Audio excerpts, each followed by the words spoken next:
기독교 발휘하기 세 번째 시간, 오늘은 죄의 문제에 대하여 다시 한번 여러분에게 정리해서 말씀을 드리도록 하겠습니다.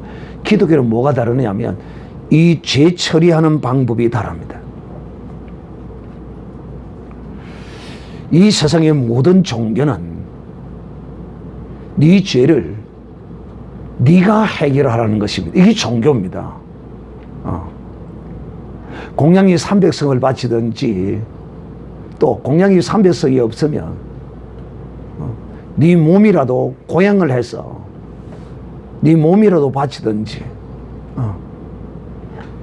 수행 정진을 해서 해결하든지 하라는 것입니다. 이 죄의 문제, 세상 종교는, 세상 신은 이 죄인들을 향하여 죄인이 직접 네 죄의 문제를 해결하라고 이렇게 가르칩니다. 그런데 성경은 그렇게 말씀하지 않습니다. 성경은 우리에게 죄인인 우리를 향하여 믿음으로 이 죄 사함의 문제를 해결하고 있는 것입니다. 죄 사함을 믿음으로 해결한다. 믿음으로. 참 이방 종교는 달라도 너무 달라요. 이렇게 다를 수가 없어요. 그러므로 이 죄는 불교에서는 업보라고 말하고 다양한 모습으로 이렇게 일컬어지지만은 어쨌든 모든 종교가 이 죄를 벗어버리기 위해서 몸부림치고 수고하고 힘쓰고 애쓰고 일평생을 이 문제를 위하여 노력하지만은 결코 이 문제를 해결한 종교는 지금까지 없다. 어느 누구도 그 종교인들이 그 문제를 해결했다고 선포한 자가 없습니다. 만약에 한 사람이 있다면 그 사람은 정신에 문제가 있는 사람일 수가 있을 것입니다. 왜? 그 어떤 사람이 그 종교의 교리를 제대로 모르기 때문에 해결했다고 헛소리를 할 수는 있을지언정 그 종교의 교리 자체들이 그럴 수가 없다. 그런데 이 기독교는 이 죄의 문제를 죄인인 사람이 해결하는 것이 아니라 바로 이 죄를 심판하시는 하나님이, 창조주 하나님이 직접 이 죄의 문제를 해결하신 것입니다. 하나님은 이 범죄한 아담의 이 죄의 문제와 또 그로 말미암아 그릇 범죄한 그 모든 죄, 그러니까 원죄와 자범죄의 이 죄의 문제를 해결하시기 위하여, 왜? 인간은 죄인의 죄를 사할 수가 없어요. 이것이 천국의 논리입니다. 죄인이 죄 아무리 어떤 것으로도 그 죄를 살 수 있는 방법은 이 세상에서도 없어요. 자기 죄는 자기가 다 그 죄값을 치루어야 돼요.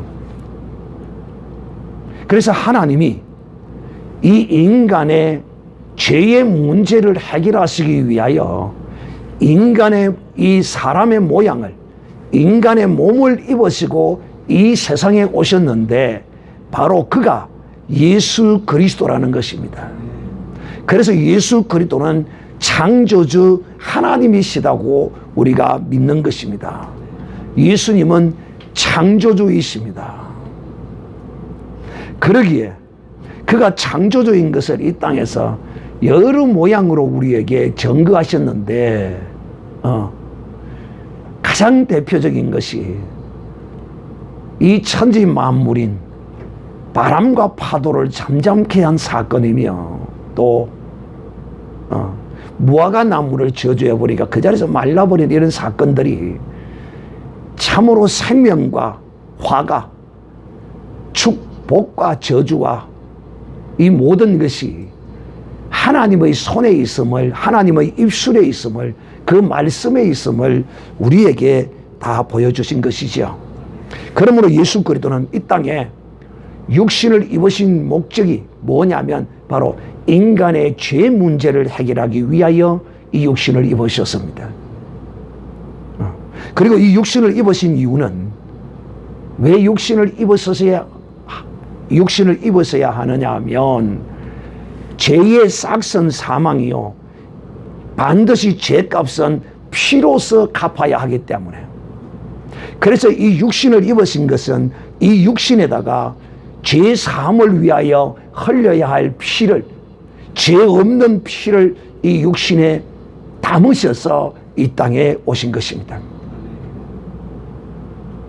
그리고 예수 그리스도는 이 땅에 오셔서 이 죄의 문제를 해결하시기 위하여 어떠한 방법으로 이 죄 문제를 해결하실 것을 성경에 이렇게 기록해 놓았는데, 그 기록해 놓은 것이 하나님이 수많은 선지자를 통하여 이와 같이 하나님이 육신을 입고 이 땅에 오셔서 이 죄의 문제를 해결하실 것을 선지자를 통하여 예언하셨는데, 첫째는 바로 아담이 벌거벗었을 때에 그 수치를 가리우기 위하여 짐승의 짐승을 잡아서 짐승의 가죽을 입히심으로써 인간의 이 수치는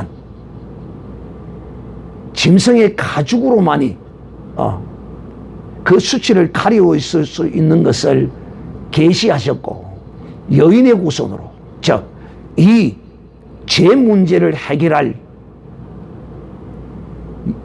육신을 입고 오실 메시아는 반드시 여인의 후손으로 올 것이며, 그가 마귀의 권세를 깨뜨리시고 이 죄 문제를 해결할 것을 이 성경을 통하여 예언해 놓으셨습니다.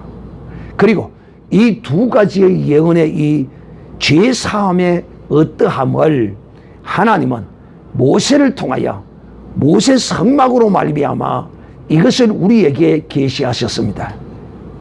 그래서 이 모세 성막은 반드시 어린 양의 피를 가지고 들어가서 그 죄 사함을 얻고 속죄함을 얻는 것들을 이 성막을 통하여 계시하시고 하나님이 우리에게 보여주신 것입니다.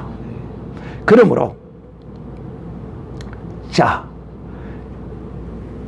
수많은 또 선지자를 통하여 예수 그리스도께서 어떠한 모습으로 우리의 죄를 사하실 것을 또 말씀하셨는가 하면, 가장 대표적인 것이 이사야 53장입니다.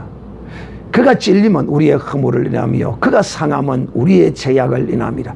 그가 징계를 받음으로 우리가 평화를 누리고 그가 채찍에 맞음으로 우리가 나음을 입었도다. 즉 하나님이 육신을 입고 이 땅에 오셔서 어떤 이 죄 문제를 해결하기 위하여 어떤 고난을, 어떤 죽음을 어떻게 당하실 것을 구체적으로 기록해 놓으셨습니다. 그리고 그 기록해 놓으신 대로 예수님은 우리 죄를 인하여, 이 아담이 지은 죄와 아담의 후손이 지은 이 모든 죄를 인하여 예수님께서 찔리시고, 뭐로 찔리셨습니까? 창으로 찔리고, 가시관으로 찔리고, 못으로 찔리고, 이렇게 찔리심으로 온 몸에 상처를 입었습니다. 또 채찍으로 맞으셨습니다. 그리고 주님께서 이런 찔리시고 상하시고 채찍에 맞으시고 이렇게 피를 흘리시면 왜 이렇게 흘리시게 되었느냐? 이는 바로 율법에 기록한 대로, 율법에 뭐라고 기록했습니까? 곧 이 성막의 제사 지내는 이 방법을 통하여 하나님이 어린 양 우리 주 예수 그리스도가 속죄의 제물로 드려지기 위해서 반드시 예수 그리스도는 이 땅에 오셔서 이 인간의 인류의 죄를 담당하기 위하여 그가 어떻게 행하실 것인가를 성경에 자세하게 기록해 놓으셨어요. 율법에 말이에요. 그 대표적인 것 중에 하나가 예수님이 이 땅에 오셔서 이 죄인들의 죄를 짊어지시는 과정을 통하여 우리에게 보여주고 계십니다. 그 세 가지 방법으로 예수님은 죄를 짊어지십니다. 그런데 오늘날 우리가 그리스도인들이 예수님이 우리의 죄를 어떻게 짊어지셨냐고 물으면 그냥 골고다 십자가 산사에 우리의 죄를 지고 죽으시 않느냐고 이렇게 말하는데, 좀 더 구체적으로 설명을 드리면 예수님이 세 가지 방법으로 죄를 짊어지셨습니다. 첫째, 바로 마태복음 3장 16절 위에 기록하기를, 예수님이 요단강에서 세례를 받으실 때에 그때 바로 예수님이 온 백성의 죄를 그 요단강에서 예수님이 세례를 받으심으로써 그 죄를 뒤집어 쓰는 그 세례 예식이 나옵니다. 즉, 백성들은 그 요단강에서 세례 요한을 통하여, 회개의 세례를 통하여 모든 죄를 거기다가 씻어 놓았습니다. 요단강물에 들어가서 회개의 세례를 받고 나왔습니다. 세례 요한의 손에는 그 백성들의 모든 죄와 허물이 그 손에 모든 백성들을 안수하고 물에 집었다가 끄집어내므로써 세례 요한의 손에는 온 이스라엘과 유다와 모든 백성들의 죄가 그 손에 묻어 있었습니다. 그리고 그 죄가 요단강물에 전부 다 씻겨 있었습니다. 그런데 예수님께서 그곳에 오심으로써 내가 너에게 세례를 받겠다 하심으로써 세례 요한이 그곳에서 세례를 줄 때 백성들은 회개의 세례를 받았으나 예수 그리스도는 죄를 뒤집어 쓰는 세례를 거기서 받으셨습니다. 어떻게 뒤집어 썼습니까? 바로 세례 요한이 그 죄 묻은 손으로 거룩하신 예수님의 머리에 안수함으로 그 모든 백성들의 죄가 예수 그리스도께로 옮겨갔습니다. 바로 이것은 성막에서 제사를, 죄의 속죄의 제사를 드릴 때에 어린 양의 머리에 안수하고 자기의 죄를 고백했던 바로 그 모양을 예수 그리스도를 통하여 완전히 그곳에서 이루시고 성취한 것이라는 것입니다. 두 번째는 이렇게 죄를 짊어지셨어요. 그래서 예수님 우리의 죄를 어떻게 짊어지셨느냐? 율법대로, 성막에 기록된 대로, 성막에 제사하는 방식 그대로 우리의 죄를 짊어졌다. 그렇게 설명하고 요단강의 사건을 말씀해야 되고, 두 번째는 마태복음 8장에 보면 베드로 장모가 열병으로 앓아누운 것을 보고 예수님께서 베드로 장모 집에 들어가서 베드로 장모님을 고칩니다. 그런데 놀랍게도 예수님이 베드로 장모의 손을 잡았는데 성경은 열병이 떠나가더라라고 말합니다. 그럼 그 열병이 도대체 공중으로 솟았습니까? 땅으로 꺼졌습니까? 바로 그 열병은 예수님의 몸으로 들어갔습니다. 예수님이 그 열병을 짊어지셨습니다. 그럼 목사님, 예수님의 몸에 옮기셨다면 예수님이 열병이 들어서 벌벌 떨어야 될 거 아닙니까? 예수님이 열병을 짊어졌다는 것은 무엇을 의미합니까? 베드로 장모에 무엇을 짊어지셨다는 것입니까? 그렇죠. 죄를 짊어지심으로써 죄를 대신 예수님이 거룩한 손으로 죄인인 베드로의 장모를 만짐으로써 그 베드로 장모의 죄가 예수님께로 옮겨갔던 것입니다. 그래서 마태복음 8장에 기록하기를 뭐라고 기록하고 있느냐 하면 이렇게 말씀합니다. 17절에 그렇게 이는 선지자 이사야로 말씀하신 바 우리 연약한 것을 친히 담당하시고 병을 짊어지셨도다 함을 병을 짊어지셨도다 함을 이루려 하심이라. 그러니까 그 당시에 예수님의 베드로 장모를 고치실 뿐만 아니라 귀신 들린 자, 병든 자들도 그곳에서 많이 고치셨어요. 그러면서 주님이 일일이 손을 대셔서 다 고치셨어요. 그들의 죄를 예수님의 몸으로 옮기신 것입니다. 그들의 연약한 병도 예수님의 몸으로 옮기신 것입니다.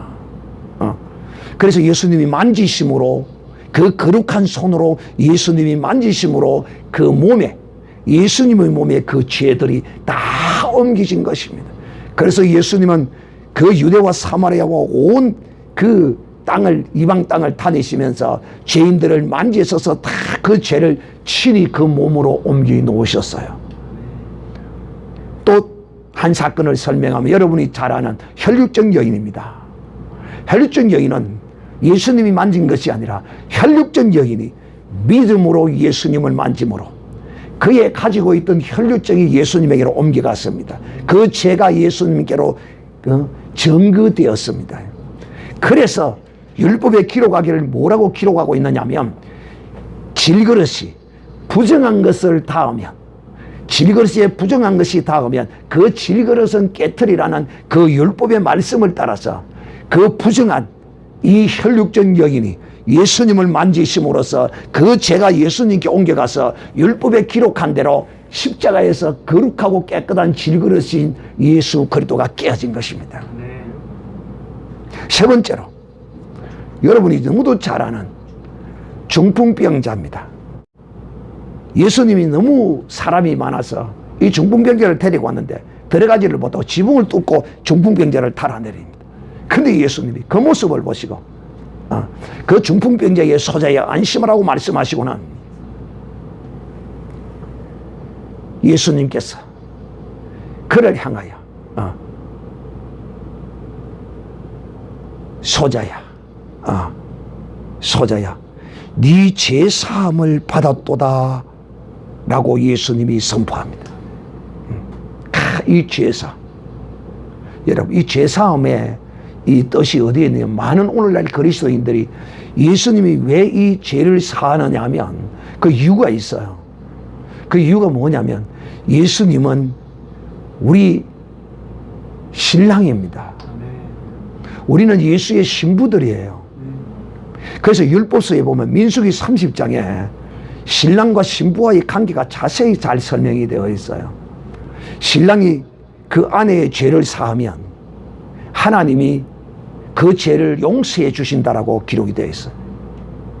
그래서 우리의 신랑 대신 율법에 기록된 대로 하나님이 이 땅에 우리의 신랑이 오셔서 그 죄인, 자기의 신부된 그 죄인들을 위하여 어떻게 죄를 사하실 것인가를 기록해 놓았어요. 그래서 주님이 다니면서 많은 죄인들을 만날 때마다 그 믿음을 보시고 네 죄사함을 받아내 선포합니다.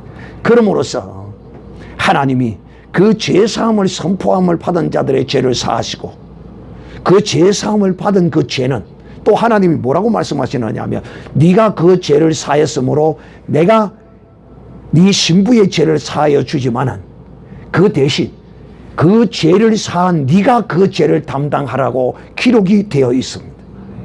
참 우리 예수님은 이거 보면 죽을 줄 아시고 우리의 죄를 용서해 주셨습니다. 오늘도 그리스도 안에 있는 하나님의 사람들에게 우리 주 예수님은 우리에게 말씀하십니다. 네 죄 사함을 받았느니라. 오늘도 죄에 매여 고통하고 죄의식에 사로잡힌 사람들에게 우리 주님이 오늘도 선포합니다. 오늘 이 말씀을 듣는 모든 사람들이 오늘 종이 선포하는 이 말씀을 듣고 믿음으로 받으시고 죄에서 자유하시기를 주님의 이름으로 축복합니다. 네 죄 사함을 받았느니라. 주님이 선포하신 거예요. 너의 죄를 주님이 사했다고 지금 선포하시는 거예요. 그리고 네가 이걸 믿으면 네 죄 사함을 받았어. 주님은 이와 같은 방법으로 우리의 죄를 사하시는 것입니다. 사랑하는 형제들이요, 이 기독교는 우리가 믿는 그분이 우리의 죄를 대신 짊어지시고 우리 대신에 십자가에서 올라가서 죽어주시는 것이 바로 이것이 기독교입니다.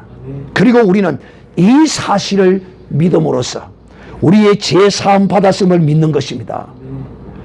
사랑하는 형제들이요, 오늘 여러분에게 분명히 말합니다.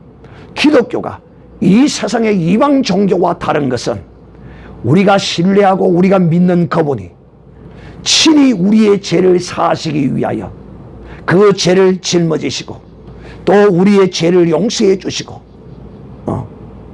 그러므로 우리가 그것을 믿음으로 죄 사함을 받는 것입니다. 그래서 이처럼 예수님이 하나님께서 그 우리의 죄를 해결하시기 위하여 이 땅에 육신을 입고 오셔서 이런 모양으로 우리의 죄를 짊어지시고 십자가에 올라가셔서 우리 대신 거기서 죽임을 당하셨습니다. 우리의 죄를 짊어지시고 우리 대신 죽임을 당하셨어요. 그러므로 누구든지 이 사실을 믿는 자마다 멸망치 않고 구원을 다 주시는 것입니다. 이렇게 죄 사함을 주시는 것입니다. 그러므로 죄는 내가 사하는 것이 아니라 내가 그 죄 사함을 위하여 노력하고 애쓰고 내 어떤 것을 거기다 투자해서 얻을 수 있는 것이 아니라 바로 하나님이 친히 우리의 죄를 지시고 죽으신 것을 믿는 사람, 그리고 하나님이 이렇게 행하신 것을, 하나님이 행하신 것을 옳습니다, 맞습니다 하고 하나님을 어렵다고 여기는 자, 이 자가 바로 그 죄사함을 받는 것입니다. 그리고 하나님으로부터 어렵다 함을 받는 것입니다. 그러므로 사랑하는 형제들이요, 또 오늘 기독교가 이 세상 이방 종교와 다른 것에 관하여 알고자 해서 이 말씀을 듣는 사람들에게 분명히 여러분은 이 기독교는 그런 것이구나, 이 세상 종교는 자기의 죄를 자기가 해결하려고 덤비는 것이고, 이 기독교는 천지 만물을 창조하시고 인간을 창조하신 이분이 그 자기의 형상과 모양으로 지음받은 자가 범죄하여 영원한 지옥불로 갈 수밖에 없는 사실을 인식하고 자신이 그 죄를 해결하시기 위하여 친히 인간의 육신을 입고 이 땅에 오셨는데, 그분이 예수 그리스도시요, 그분이 친히 우리의 죄를 해결하심으로써 우리가 이 죄인들이 믿기만 하면 이 죄를 사하는 것이 바로 기독교라는 사실을 알고, 여러분이 그 업보를, 여러분의 죄를 해결하기 위하여 노력하시겠습니까? 아니면 믿음으로 이 죄 사함으로 영생과 구원함을 얻겠습니까? 당연히 믿음으로 얻는 것이지요. 그런데 이것 또한 인간의 의지와 뜻대로 되는 것이 아니라 하나님의 선택하심에 있습니다. 하나님이 택하여 주셔야만이 가능함. 이뿐만 아니라 또한 하나님이 택하실 뿐만 아니라 하나님의 성령으로 덮어야만이 우리의 논리와 우리의 합리와 이성과 이 모든 것들이 녹아나고 하나님이 행하신 그것이 옳습니다, 그리고 내가 그것을 믿습니다 하고 영접하게 되는 역사가 일어나는 것입니다. 그러므로 기독교는 죄의 문제를 죄인이 스스로 해결할 수 없는 것을 하나님이 해결하신 것을 믿어 죄사함을 얻는 것이 기독교라는 사실을 아시고 정말 바른 믿음으로 영혼의 구원함, 죄사함을 온전히 이루는 이런 복된 믿음의 사람들이 되어야 할 것입니다.